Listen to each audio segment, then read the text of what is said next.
fandom community podcast brought to you by the Spiritual Arts Academy, bringing you dangerous education for the last 2,000 years, which is mostly hollow-free.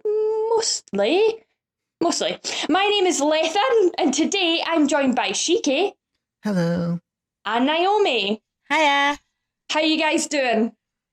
Great. Tired. Yeah, Shiki, yeah. Tell us more. Tell us more about that. Well, you see, it's 1:44 a.m. recording for me right now. And I'm getting tired because I've been up for so long all day. How about you, Lethan? Yeah, it's like 7:44 on a Sunday. 7 a.m. on a Sunday, Shiki. You got me up at 7 a.m. on a Sunday. Time zones. Hopefully wherever the listener is. I know.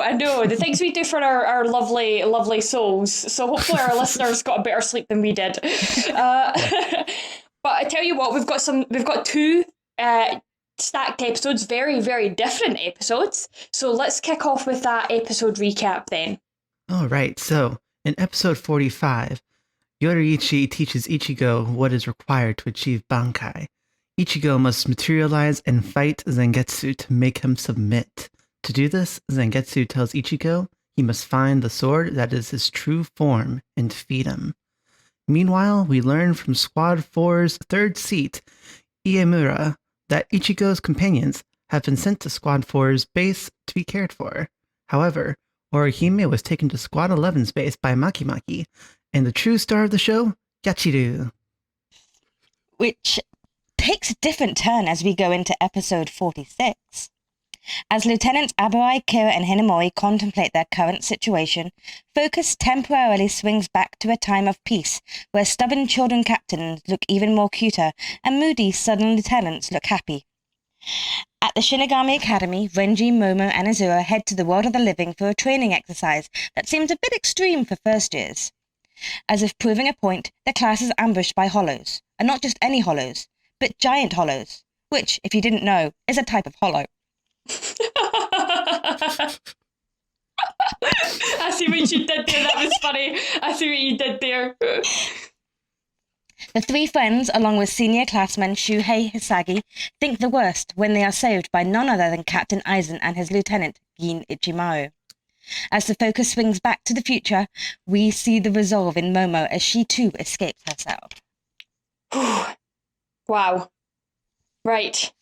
Man, there's so much happening. Right, okay. There's so much going on. So episode 45 then. Anything major that stuck out to anybody? I found it interesting when Zangetsu was telling Ichigo that each and every Zanpakuto was not just like a random sword, but rather one of Ichigo's weaknesses. Yeah, like the frailty of his heart was one of the ones that he picked up, wasn't it? That shattered, the one that looked most like Zangetsu in its release form. Yeah, because like it was his weakness that he was constantly relying solely on Zangetsu instead of his own power as well. No offense then, but looking at that room, Ichigo's got a lot of fucking weaknesses. If he was a Pokemon, he'd be weak to every type. Ichigo's his problem child. But equally, because of how much power he's got, it would also be super effective against every type as well. Yeah.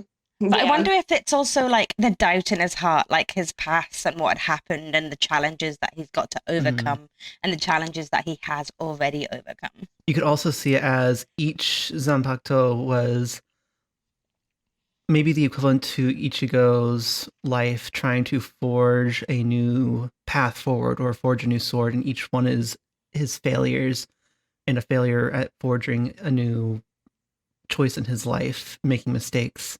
So he's got to find that true, perfect form, his true form, which is the best forging of the sword amongst all the failures.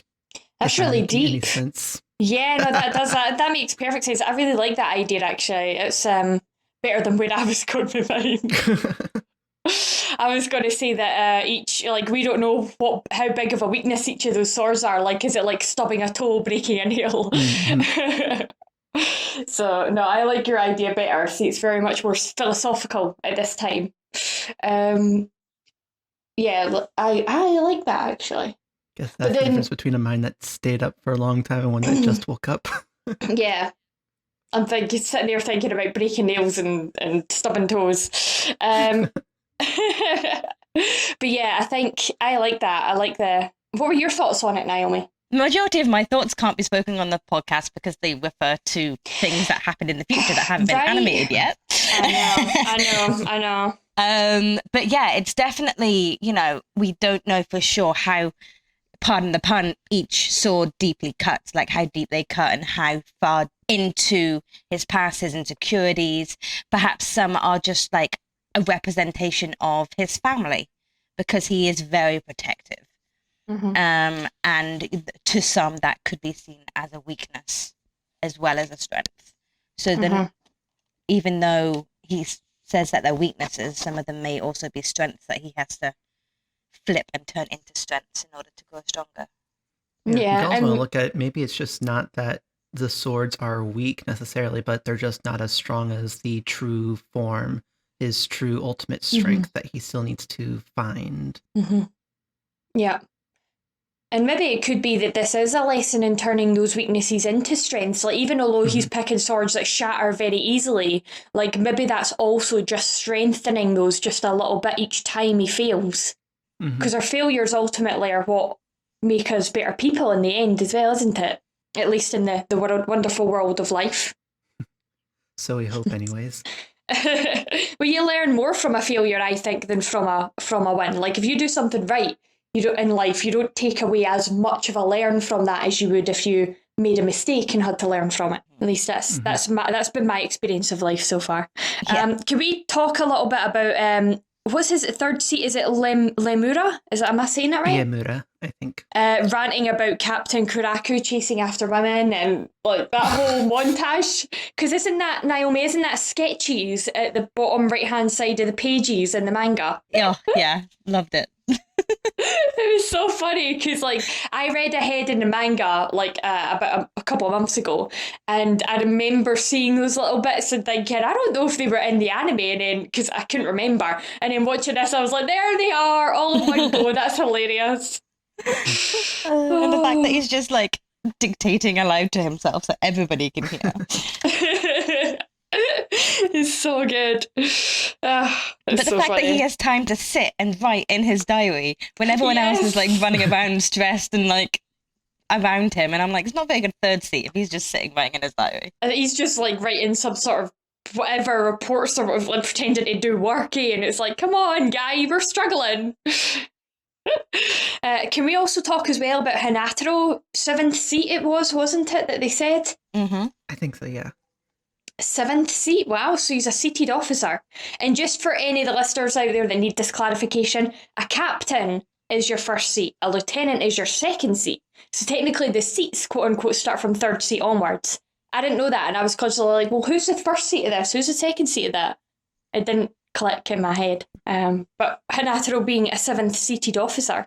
He's the 7th strongest if you take it that way as well. Yeah. Yeah, we don't really get that kind of impression because he always seems like a weak and helpless person throughout at least these early episodes. I mean, sure, he's like smart in regards to like knowing where to go in the underground sewers and stuff like that, but he doesn't like come off as a strong person, even when you consider it being just Squad 4, the healing squad. Does that maybe speak for the fact that Squad 4 values more than just strength in its seated officers? Maybe he got recruited because of his healing abilities. Yeah, or his compassion, or his like knowledge of the healing arts as well. Yeah. Because knowledge is sometimes better than power. Yes. And you know what's better than knowledge? Love and friendship. They defeat all enemies. It doesn't matter who you are, what fandom you're in, that always wins. Right. Yes, so that was good to get a little bit of insight into Hinataro's character. I really enjoyed seeing that bit. But anybody got anything else for this? Yachiyo is the star of this episode. That's all that there's to say. Maki. It was a nickname you gave to me. That was funny. Lethan, Naomi, do you want to take it away with anime and manga differences? So it jumped around a lot, actually, with the way the timelines worked. There was a lot of creative timeline differences, especially with the manga used some flashbacks, but then the anime used flashbacks within the series itself, reminding you of what happened 3 episodes ago, just in case you had forgotten. So especially with Yoruichi explaining the tension tie, that was done in a flashback, whereas in the anime it went from the explanation to Zangetsu appearing to the fight. There was a lot more fights happening between Zangetsu and Ichigo, just to kind of bulk out the episode, give it a little bit more filler. Hanataro questioned his actions was anime only. That's a shame. I like that scene with him and Lieutenant Kaketsu. Yeah, so that was cute, but that was anime only. Oh. I've written here, like how I was saying about flashbacks when Renji and Izuru are in their cells and they get flashbacks to kind of strengthen their resolve. Renji's flashback was really good, even though it was anime only, because it kind of just added context to what he's about to do and why he's about to break out of prison. Whereas Kira's flashbacks weren't really needed. Basically, all he needs is a hug. Bless him. He doesn't need flashbacks. He needs a hug. Bless his sweet soul. Yeah. I don't think Genichi Maru is much of a hugger, so... No, he's a bit pointy, isn't he? Yeah, yes. I think he needs to look towards his friends for that one, to be honest. And then there was the whole bubbling and spurting thing with Maki and Yachiro. That was anime only. Don't know where the bubbling and spurting came from. What the fuck was that? I don't even know. But it interested Yachiru. Yeah, but Yachiro, unless that was the anime's way of saying, because in the manga, you don't get the scene of Maki and Orihime meeting Yachiro. The scene just cuts to... The scene opens with them all in Squad 11, and Yachiro explains that she had felt spiritual pressure, and she was like, oh, it's spiritual pressure, I'm going to go there because Ichigo's going to be there, and that's when she runs across Maki and Orihime. So it's still cute and adorable because it's Yachiro, but it's not as bubbling and spurting and random word nonsense that it is in the anime. Because I was like, I want to see Orihime do the bubbly thing now, because I have no idea what you're talking about. But I guess so, it does showcase that Orihime does have a lot of spiritual pressure in her then that's similar to Ichigo's. Yeah. So she's very strong in her own way. For a lieutenant to be able to pick that up, because if you imagine like that kind of spiritual pressure being buried amongst all those different soul reapers in the Seireitei, that would be, I know that Yachiro's obviously a lieutenant, so she'd probably be able to pick it apart a lot easier than other people, but like there must be enough that Orihime is letting off for it to be different. Yeah. Because if you have like so much spiritual pressure already, it's like everything else would probably seem like insects to you, that it wouldn't even be differentiable. So I just thought that was an interesting little call out from that. But yes, what about Shiki? Did you get sub and dub differences? In this one, there were actually no major differences at all, so it was a pretty straightforward translation. Awesome. That's pretty nice and simple then. Anybody got anything for 46? Momo. Shiki gets to fangirl about Yachiro, I get to fangirl about Momo. Okay. Yes, go for it. Go. No, it's just like the whole friendship, the whole shift to the past. You know, we're getting that insight. We're getting how close they actually are.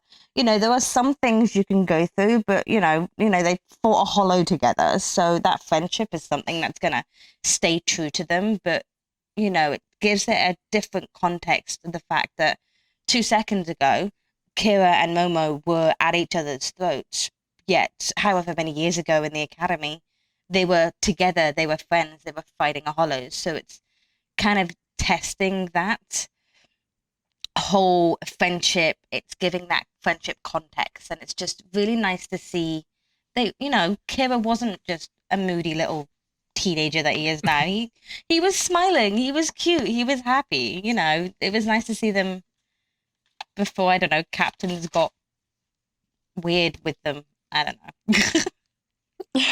No, I agree. I liked And I know that some of it was probably manga only, but I loved the insight into Rukia and Renji's relationship. Yeah. So I like the fact that in the manga, so in the anime, I think they were just running late to class, but in the manga, Rukia was sleeping under the tree in a pile of leaves, and Renji was sleeping up in the tree and the branch breaks. And she was telling him off for like, that's why you don't sleep up in a tree, blah, blah, blah, blah, blah. And it's like they pop out and Kira's right there and he's just like, what are you guys doing? But it showcases that they're still living on the street at this point, you know what I mean? So the academy, when they get to go there, a proper dorm with proper beds is going to be like a luxury for them. I'm telling you, Academy Days spin-off series. Oh, Yes. I know. Please. Do you know, I've been putting off and putting it off and putting it off, but I really want to write a giant fan fiction with like all my favourite characters in the academy. Yes. Like regardless of when they started or what ages they were in the canon source, I'm just going to pick them all and pop them all straight in the academy. Oh, what if they actually were like their appropriate ages, but you had like Rukia, Renji, and everyone else as students, and then the captains as like professors? I thought about doing that too, but I think it would be more fun if they were all just students and more chaotic. But the problem with that is that like I would need to consider 1,000-year Blood War spoilers and stuff if I want to include them or not.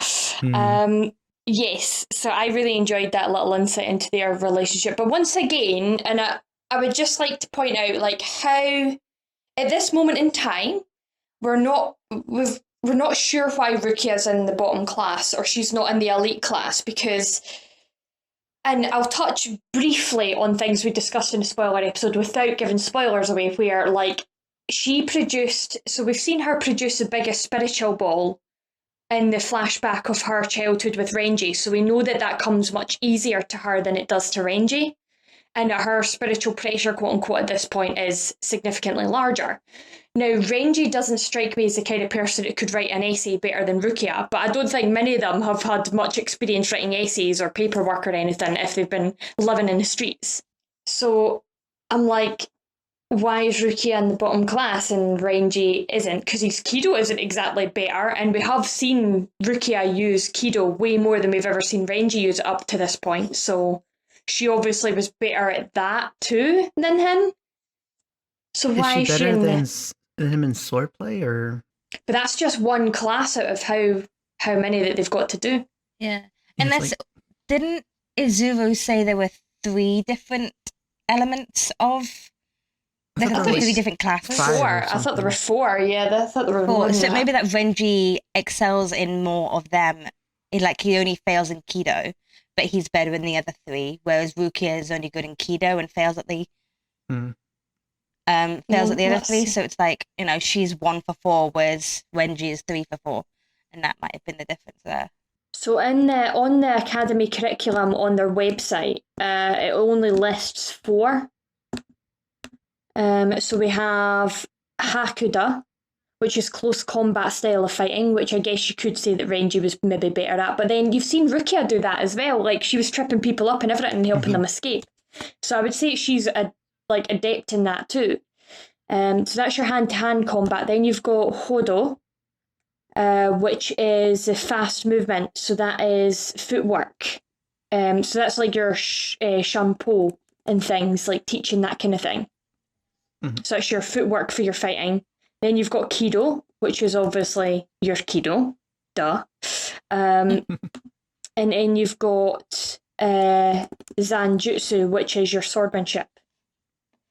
So out of them, like, I don't know, I don't see Renji being significantly better in any of them except maybe the sword. Yeah.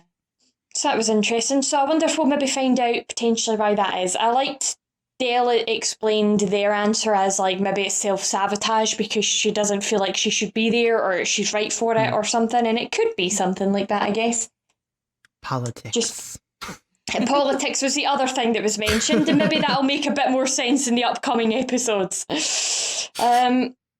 Anyway, yeah, so, but I liked, this was filler that I enjoy. I enjoyed getting more of this kind of filler than any, like, see the made-up episodes with Don Kanoji or anything, or Cone. Don't care for them. But see this, where you give us more classes and more chance to build up the characters and the relationships. Absolutely give me more of that. Plus, I was going to say, these two episodes had something for everybody. Shiki got his Yochiro. I got Momo. And then, Lethan, you get cute little Toshiro as a child. Very, very, very cute. But I don't like. I know that in the very first episode we did as a podcast unit, I was like, Toshiro is my favorite character. But I think that's switched. I think I'm now a Rukia simp. Yeah, like the more and more that I'm going through it, I'm just like, nah, like definitely. I think that's where my heart lies. But I do love Toshiro, and he is very cute. It's a shame that some of the scenes were anime only, but I'm still taking it as canon. I don't care. But yes, I know, because Naomi, this is where it's really good for me to be on a podcast with somebody that has different views to me. Because even Shiki as well. Because Shiki, you don't really like Toshiro that much, do you? He's fine. He's without trying to piss off anyone. I mean, listeners, everyone's entitled to their opinion. But Toshiro's a brat. I'm just gonna say it nicely like that. He's a brat. Oh, you're gonna have all of Squad 10 coming after you in the server. Yep. Oh, that's gonna go down like a lead balloon. Let's just hope none of them listen to this. I absolutely despise Momo, and Naomi loves Momo. Now we just need a character. We'll get to that when the episodes start happening, but like it is to do with Toshiro, funnily enough. But like Naomi, have you got a character that you really like that Shiki dislike, or a character that you really dislike that Shiki likes? Because then we'd have a perfect circle. I didn't used to like Yochiro because her. Say what? I have. Take that back. Let me continue. Now. It's because of her dub voice grates through me. Whereas her original Japanese voice actor, I can handle. But majority of the time, sometimes Yochiro just gets on me just a little bit. But she's cute enough. I can overlook her. But if we wanted to have like a circle, it would probably be. The podcast is helping me like her more, especially when we start talking about, father-daughter bonding moments between her and Kenpachi. So. Yeah, it's hard to not enjoy that, isn't it? Yeah. I will admit, like my eyes are being open to a lot of things, like Renji and Rukia's relationship, and that doesn't mean I'm going to go becoming an author for them or anything, right? So I just say that like I'm trying to look things through from a different lens. Yeah. And now that Momo has started to appear more on screen as well, I'm trying to do the same for Momo to give her the benefit of the doubt. But yes. So I love this episode for giving us more of the backstory between them all. Yeah. And why we didn't see Renji ever use Kido, really, because we didn't suck at it. He's really bad. Yeah, I'm really enjoying this episode because, like, I legitimately can't remember what happens next because it's been so long, and it's like rediscovering all these characters and just kind of like remembering everything. And then wondering what's going to happen next while kind of knowing what happens next. And it's just like, I never seen these characters in the same way, or the way I'm seeing it now, because I'm looking at it analytically and hearing what everyone else has to say about the characters. It's good to have different points of view on the podcast, isn't it? Yeah, because like when you're watching it by yourself, you get your biases and your favorites. But once you watch it as a community and discuss it like we are, it's like you get to see it from the other side and other perspectives that you didn't necessarily see it from before. Yeah, totally agree. I had to write this down, and I know that this is manga, and Naomi, I'm sorry if I'm stepping on your toes here, but it is a moment that was just really cute to me, where like I'm really starting to really enjoy Renji's character now that I'm taking a sit back and I'm really watching the series. like his character, he didn't break character at all in this episode where like Kira offers his hand to shake and he's like, oh, you must be like from the posh side of town. And he's like, yeah, I'm Rangy, it's nice to meet you too. And he refuses to shake his hand because that's just not how they were, like that's just not what he does. But I loved the little moment in the manga where like Momo runs up to them and she's like, I think I'm part of your group. And let's forget the fact that she's got mind reading abilities to know what they had on their bits of paper. We'll just bypass that. Where she runs up and she's like, yeah, I'm part of your group. And in the manga, like Izuru Kira, he's like got a blush on his face, and Renji is like, yeah, like don't ruin it or don't spoil it or something. And it's just like, it's so cute. And I'm like, oh, like I don't usually ship characters that easily, but I was like, oh, I can see it.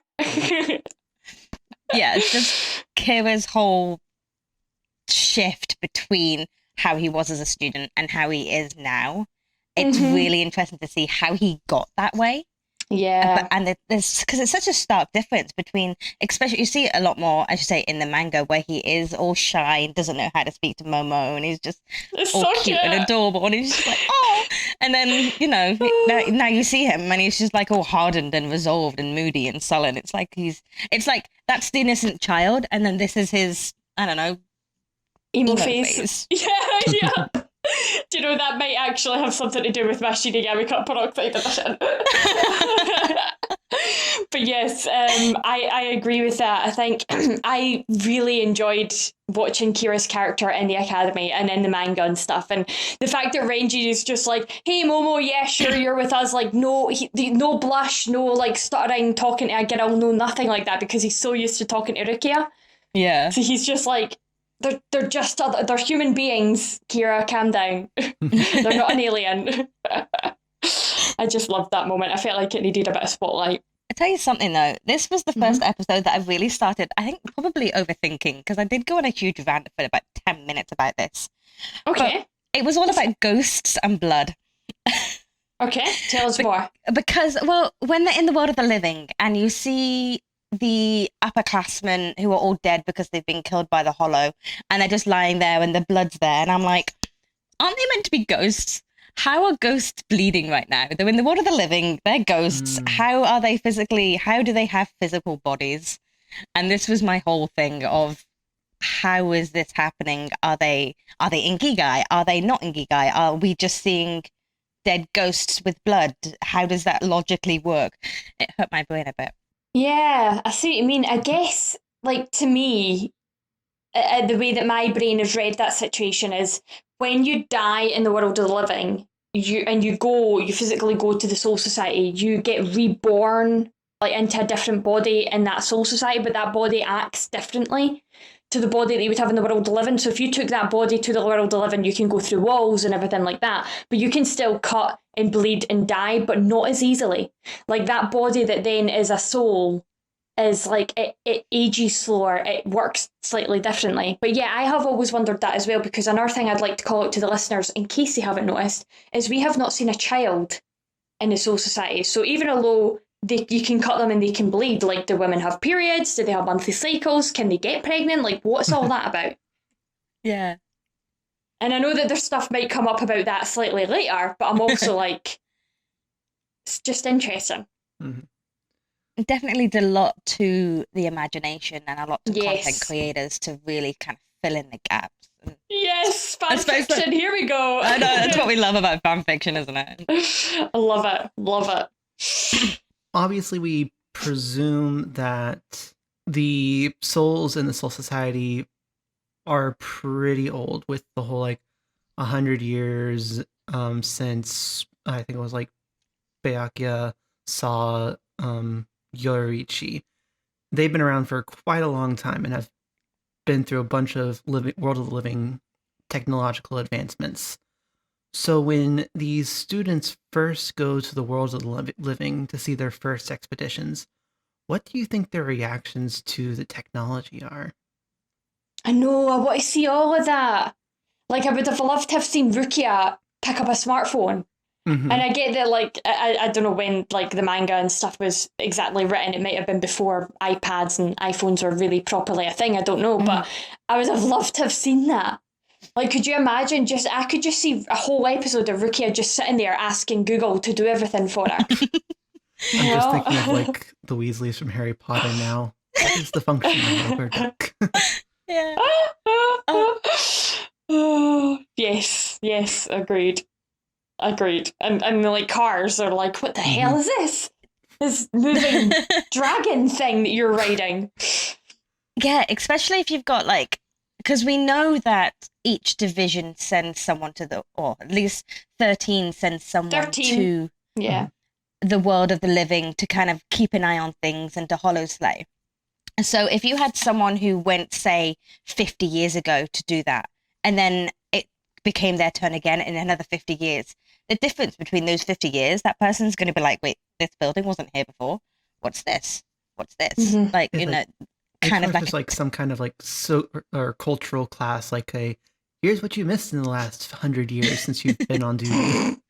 Yeah. You'd have to constantly keep that up to date though and refresh your knowledge on that. And the captains and lieutenants and seated officers just seem too busy. Yeah. But yeah, that's interesting. That's very interesting. But also we get to meet Shuhei, don't we, in this? Sagi. Yes. Yep. Yeah. And he's got his sex position tattooed on the side of his face. Again. I wonder what that's all about. Might find out about that potentially at some point. Who knows? I'm actually looking forward to figuring that out because I can't remember for the life of me. It's his sex position, Shiki. It's his sex position. It's fine. Yes. Wait until he meets Rangiku. That'll make sense. See, this is why I shouldn't record an episode at like 8 a.m, guys. Anyway, somebody want to dive back in with something actually normal. Or will we go into the sub and dub or manga differences? Yeah, let's do that. For the first major difference between the sub and the dub that I noticed, it was in the Kido or Hado spell number. I don't understand why they changed it, but in Japanese it was Hado spell number 31, but in English it was 33. It had the exact same like name and long form of everything, but everything else like being the same, it was just the number that was different. Okay. Japanese numbers are hard though, so maybe it was just like a mistake in translation. Oh, I thought Japanese numbers were really easy. Yeah, it's like because it's the 3, 10, 3, isn't it? Yeah. So yeah, maybe they just missed that last 3-1 part, you know? Like yeah, it's like I'd be curious to see why the localization made that decision. But yeah, that was just a weird difference that I personally can't think of any reason why it would be changed. I would put it down to the same reason as to why my business makes loads of mistakes, and it is literally because nobody checks or proofreads anything. So like the scriptwriter was maybe just writing it really stupid o'clock in the morning, because we know how that fucking feels, Shiki, and you know, and I wrote it down wrong, and nobody stopped to check if it was right or not. But we've seen 33 before. Oh, have we? Rukia used it against Shrika back in the early episodes. And was it the same spell? It's not. It begins with an S. Okay. It's Sokatsu. It's the blue flames that come from the palm. So and they call it 33? 30, and that's, I can't remember if they called it 33, but that's what we've seen it. Because you've got different types of Kido though. Kido get broken down into different ones, don't they? There's like defensive ones, healing ones, and fighting ones, or offensive ones. Yeah, because I think like Hado is specifically for fighting and being aggressive. Yeah, Hado's offensive, and the other one is Bakudo. Bakudo, that's it. Which is what we saw at the start when Rukia like kind of bound Ichigo's hands behind him. Oh yeah, so that's like and then drew a mustache on him. That from that very first episode. Legend. Oh my goodness, legend. But yes, so yeah, I don't know. I think it was probably just a mistake. Yeah, probably translation error. Yeah. So other than that, there was another interesting choice in the alteration localization. So looking at our chat, and from what I can tell from the Japanese subs, when they say huge hollow, when they're attacked by hollows, it's as if it's an actual class of hollow. least I'm going to presume it is, because in Japanese they say huge hollow. So I'm guessing that means huge hollow. I could be I'm wrong. going to guess that's like just a class of hollow. Okay. So, but in English, they just say it's a hollow and it's a big one too. Maybe they had more mouth flaps they had to match. Yeah. Maybe. I took that the wrong way, but okay. Yeah. That's what she said. Oh. But yeah, it's just like some interesting choices on localization. I mean, we know that there's a different class of hollow because we've got the Menos Grandes, the big ones that Ishida called. They're like really tall tree-looking ones. So we do know that there's at least different classes of hollows, but the Menos Grande. Yeah, if you're don't taking remember from what menos means, but grande means big. Exactly. Yeah, if you take from Spanish, grande is big. But these definitely didn't look like Menos Grandes. They just looked like big hollows, but they looked the same size as the hollows that we've already seen, like Acid Wire and Shrieker and a Grand Fisher. But maybe that's a way of just saying, though, that Ichigo was like taking on hollows that, other people were struggling to fight. 6-year students and everything. So maybe that's just a further insight into Ichigo's power. Yeah. But then there's also the fact that they can hide their spiritual pressure. Wonder what that's about. Yeah. We can't say any more at this point. But is that any more for any more, Shiki? Nope, that's all I got for differences. Awesome. So some of the manga and anime differences then. So the way that the manga goes, it skips 2 chapters.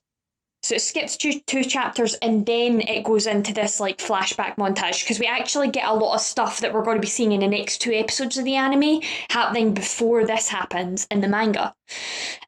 So I just thought that was an interesting choice. So I'm not going to talk about what we've skipped because we're going to be seeing that next. And then in the next episode we can chat about, that was what was missing. So other than Renji falling out of his tree, we find out that the Academy, and I think this is also mentioned in the anime as well, but the Academy was 2,000 years old, which was also our sponsor for today's episode. So a huge, massive thank you to the Academy for sponsoring today's episode. We really appreciate it. But that's something to think about when we're thinking about like how old souls can be. That might become relevant later. So 2,000 years. The anime shows us loads more filler, so we get way more. We get that Kido class is not in the manga. So where we see Renji sucking and we see Kira being really good and Momo being really good, we don't see any of that. The sword class as well is not in the manga. It literally jumps from like them being pretty much late in meeting Kira outside when they were sleeping in the leaves. It pretty much jumps from that almost immediately into like we've got a class in the world of the living, and Rukia's like, how do you get to go and we don't, blah blah blah, and then they go off to the world of the living. So there's quite a few things that are missed out, but again, I don't mind that filler. I don't know about you guys, but I really enjoyed seeing give me those extra classes and those extra moments. Yes, more Academy it was good please. filler. Yeah. And I know we keep battering on about that, we really want to spin off on the Academy, but just fucking give us it. Kubo, if you're listening, please, thank you. Because we know that our podcast is definitely going to reach Kubo. Kubo, please! Give the people what they want. Suddenly he joins the server. Oh, don't. Could you imagine? I'd wet my pants. Anyway. The anime only. So the anime, I've got like a load of quick fire notes of stuff that was anime only, and I've squished them together because there was more and more and more as I was writing my other notes under it, and I was like, crap. So Captain Aizen and Lieutenant Gin showing up at the Academy, like they show up to fight the Hollow, that's still in the manga, but they don't show up for that like little impromptu visit at the Academy. That was anime only. But also, could we just talk about that for a hot moment? Gin was Aizen's lieutenant. Yeah. Like wow. yeah. That was a big reveal. That's a big reveal, especially when we think about what we've seen in the anime so far up to this point. They seem to be on opposite sides, and right now the anime is strongly alluding to the fact that it's maybe been Gin ? That's killed Aizen. So maybe just pent up anger and rage over the many years under his boss. Maybe Aizen's not all that good of a captain, and Ichimaru finally gets his revenge and all the paperwork he had to do. He's like, right, that's it, you bloody piece of shit. I've had enough of your crap. This is my 4-week notice. Yeah, but also when they arrive, just the overwhelming power that they have, and in the anime, they fight off a lot more hollows. There's they get surrounded by the hollows, and hollows just aren't attacking them at one point, and they're just there. They're like, "Hi guys, we're just here for the memes." Hollows are really considerate. Hollows do that a lot actually in the anime. They do. They just wait for the exposition to happen, and then they attack. It's really nice of them. It's so nice. It's so nice of them. It's so nice of them. But in the manga, there's only 2 hollows that show up actually. And then, of course, you get Gin arrives and Captain Aizen arrives. But the fact that we got to see, their, how deadly Gin's, release form is Shikai is, because he calls upon it. And he just, I love how in the anime as well that the hollows nicely lined up for him. Mm-hmm. Which was really nice. That was kind of them. Yeah. But yeah, it was really cool to see. And in that power of, Aizen, which again is kind of anime only, where he stops the fist. We know that in order for a hollow to return into a cycle, it has to be cleansed with a Zanpakuto. So yes. Aizen just basically blatantly forgot how to be a Shinigami and didn't cleanse the hollow and just killed this soul right out. Yes, exactly. And that's anime only, so just so we're clear, that's anime only that he does that. And I guess it was just to showcase his power. They obviously forgot that was a thing. Yeah. In the manga, there are more hollows that show up in the manga, but they don't surround them like that exposition. It happens almost after the captain and lieutenant arrive, but you just see them walking towards them you're safe, we're going to take care of it, and then you just see them walking towards it, and then it cuts to a scene that I don't think was actually in the anime, and it's a scene, it wasn't, no, and it's Momo, Renji and Kira all standing before the gates as they're about to head back, where they have that discussion of one day we're going to be just like them, we're going to become lieutenants and captains too. Yeah, the symbolism in the manga. For the audience, if you haven't read the manga, just read this chapter. You can't find it on the Shonen Jump app, though. Just letting you know. For some reason, Viz haven't decided to add it. But the symbolism at the end of this chapter in the manga is really profound. And the whole poem that runs with this chapter is really profound as well. I was about to say, do you have that poem written down, Naomi? Or... I have I do. I have it right here. Okay, cool. I'll let you take us through that once I'm finished with the differences. And I've not got that many left to go, actually. It was mostly just Momo and little Shiro eating watermelon. That was anime only. Kira's little blush in the manga was manga only. I wanted to just call that out. And then I think the only other thing... Actually, yeah, I think that's called everything out. The manga, that scene that happens at the end, obviously, of Renji and Kira talking about whether or not they're going to be as strong as captains or lieutenants. I think that was everything. Oh, wait. There's one more scene as well that in the manga.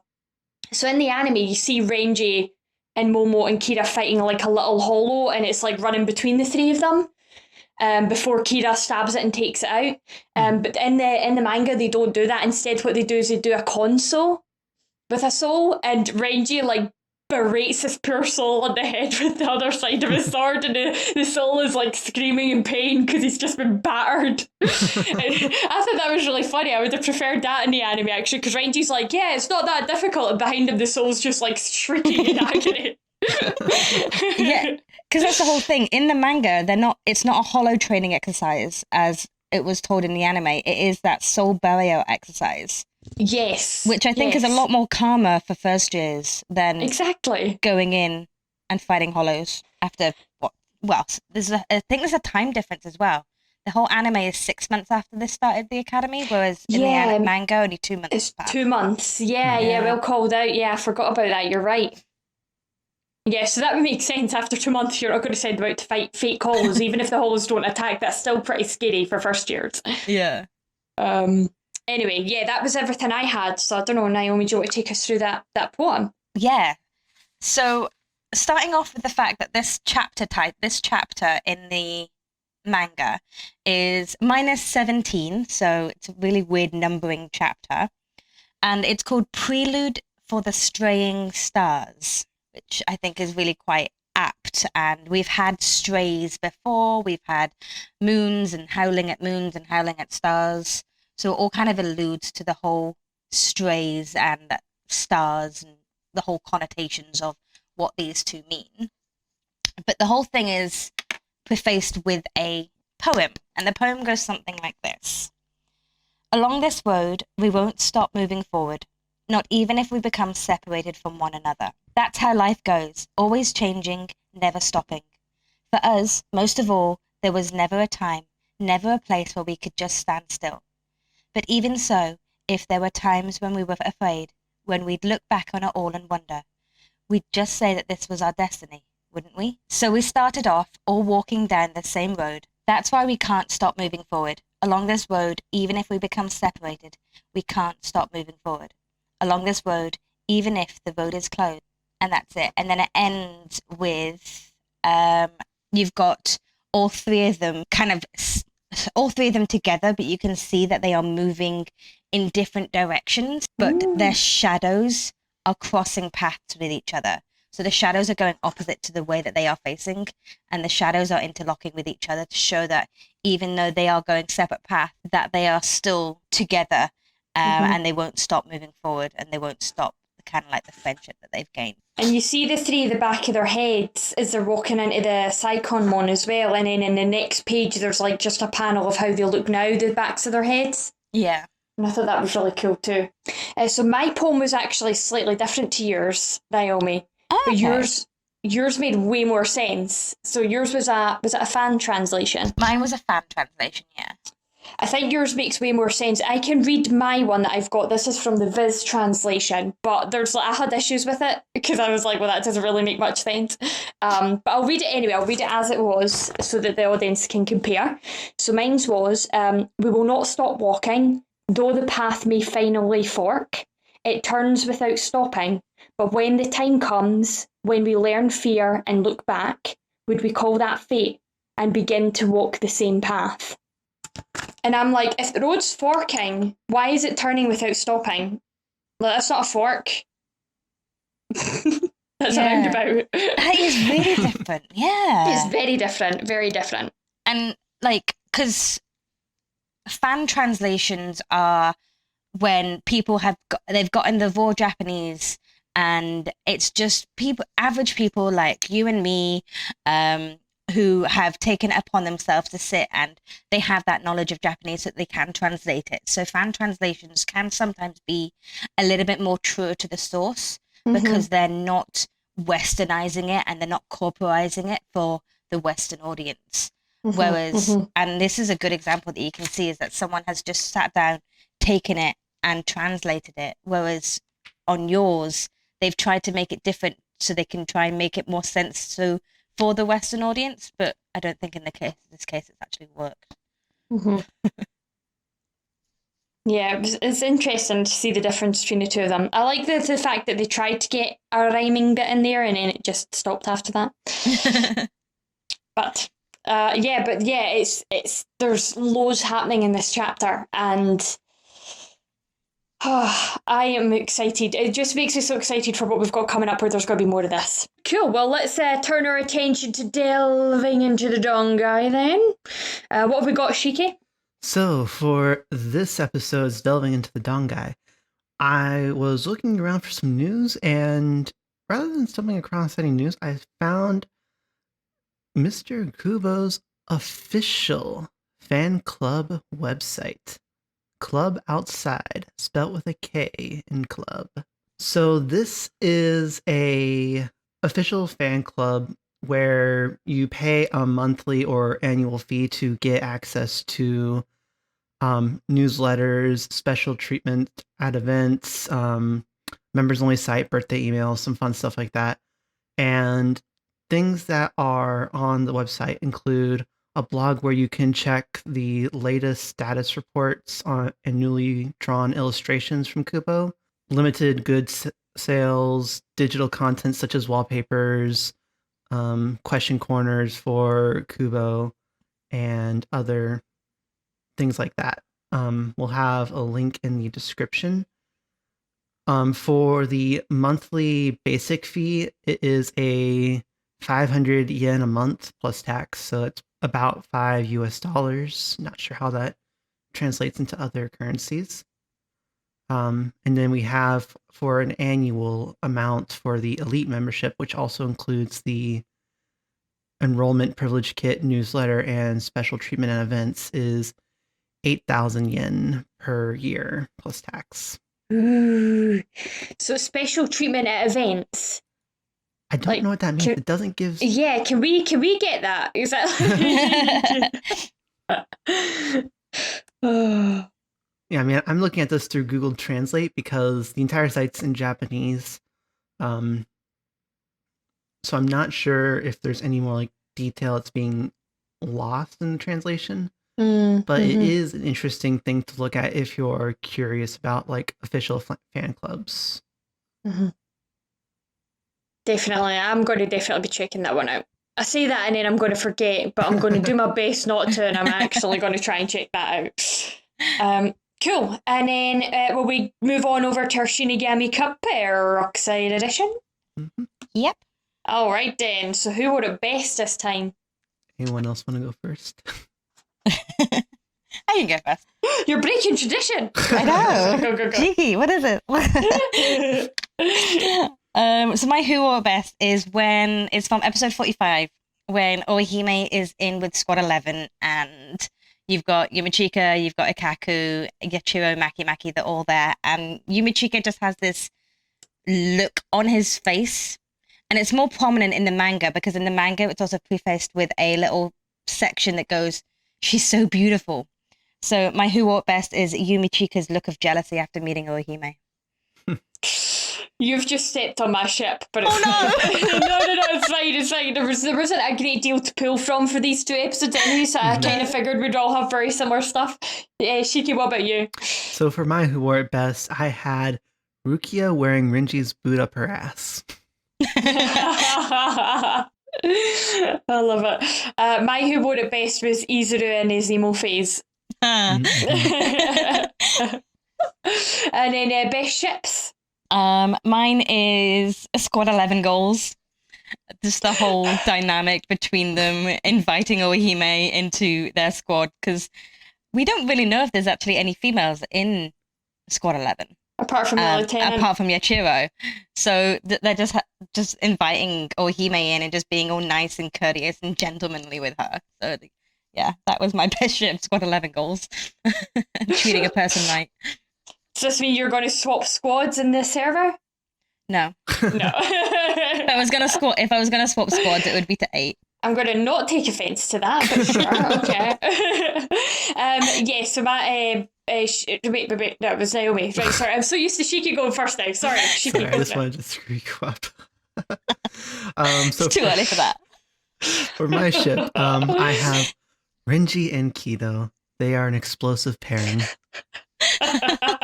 They really have chemistry. Oh, it's bad.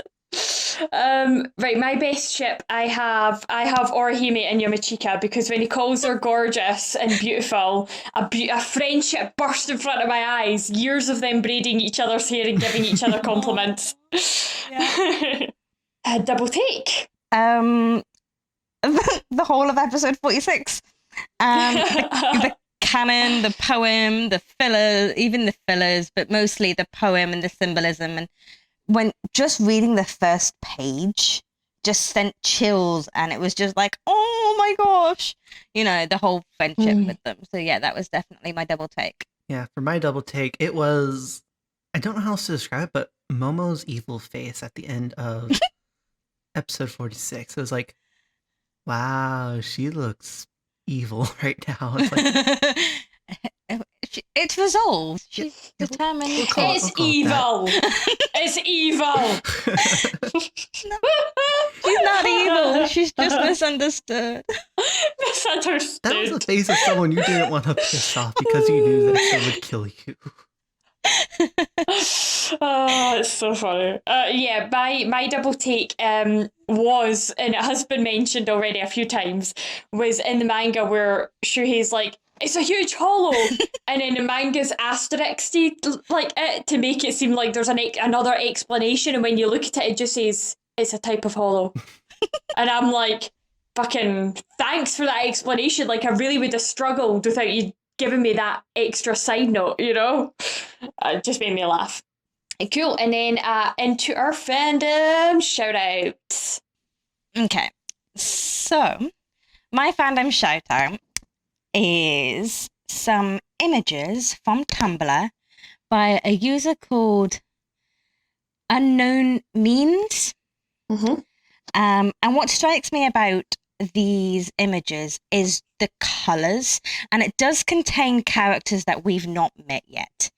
So just be aware, if you are going to go into this link, there are characters that we haven't met yet. But what strikes me from these images is the colors that they've used, and the different style are really bright and stand out, and they're really pretty as well. Yes, I I like this. number 6. Number 6 is nice. Yeah. I'm so saying that to not give a spoiler away to anybody that doesn't know who I'm about to refer to. So that's Unknwnmeans. So, but there's no U, there's no O in unknown and means.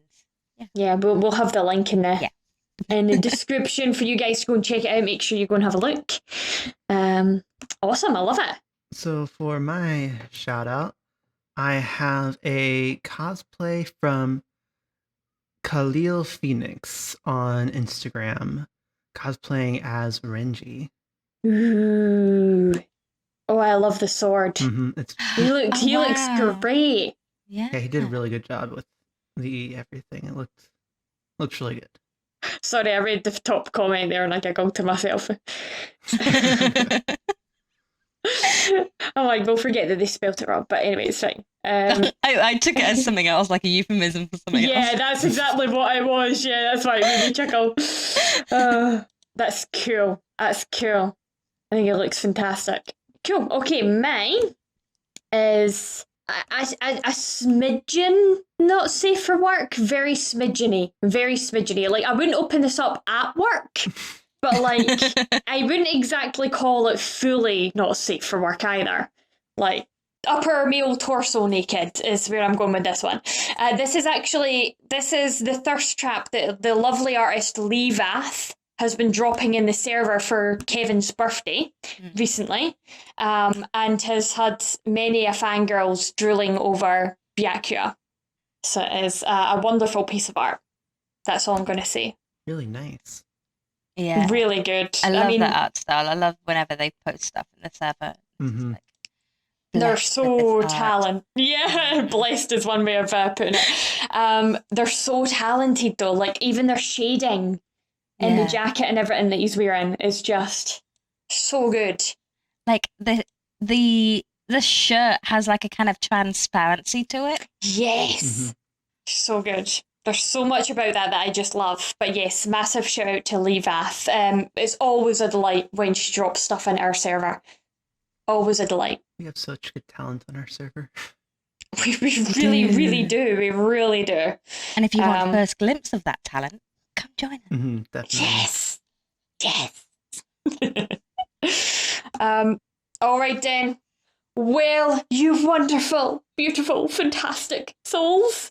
That is the end of another episode. If you like what you heard and you want to get involved, you can find us by searching for TheSeireitei on Tumblr, Instagram and Facebook, and TSeireitei on Twitter.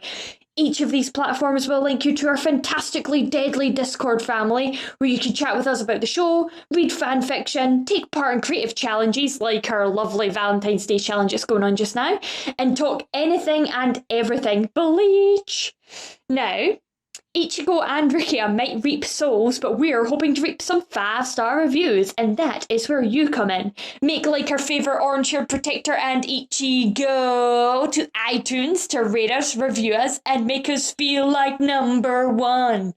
To those of you listening on YouTube, don't forget to be like Chad and give us that good thumbs up. We really appreciate it.